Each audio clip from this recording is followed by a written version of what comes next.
Write that down. You need to know that. The number one need of a male is sex. I didn't say the number one need of a man, because the man is spirit. A man needs God. But the number one need of a male is sex. Why? Because the male is designed by God to be a progenerator. That means a male is always full of seed. His purpose in life is to provide seed. That's why every male right now is carrying 500 million sperms in his loins right now. He's a seed carrier. So his number one purpose in life is to provide the genes or the generations or the generations, the genes for the generations. So a male is designed by God to produce generations. That's why when God wanted to create a nation, he never went to a woman, he went to a man, because a man carries the generations. He said, Abraham, a nation shall come from you, and Sarah will incubate the nation. So the man needs sex. The man doesn't want sex, he needs sex. Say he needs it. Men don't want sex, they need sex. A need is something that helps you function. A car doesn't want gasoline, it needs gasoline. If you don't have gasoline in the car, it stops functioning. A need is not a want. Men do not want sex, they need sex. Don't look at me so funny, lady. Say hallelujah anyhow. I'm trying to give you some education so you don't get in trouble. Now, because a man number one need is sex, because he's driven by the divine purpose to produce seed. That's why men have no cycles. A man have no menstruation cycle. He's always ready. All the time, every day, all day, anytime, anywhere. The guy's ready. All the men say, right on. Don't look so quiet on me now. Come on, brothers, help me out here. Help me out here now.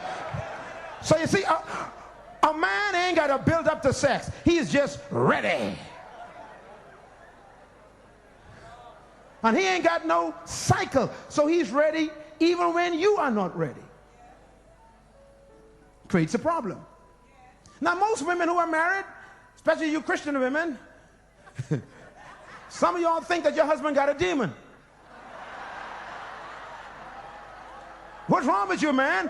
You had it last night. This morning again? What's wrong with you?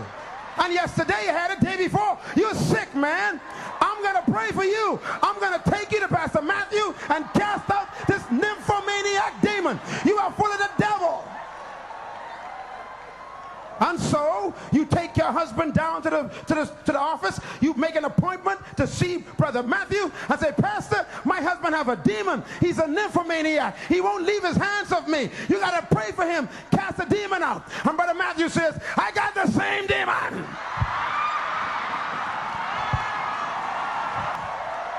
Can I hear an amen, brothers? Come on, Brother Matthew, help me out here. Amen, brother.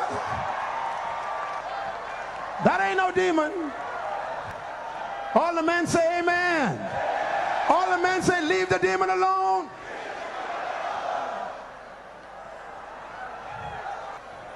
Your husband is not sick. He's normal. And if anybody here want to be too spiritual, any brother want to be too spiritual, if you don't have this same desire, you need prayer.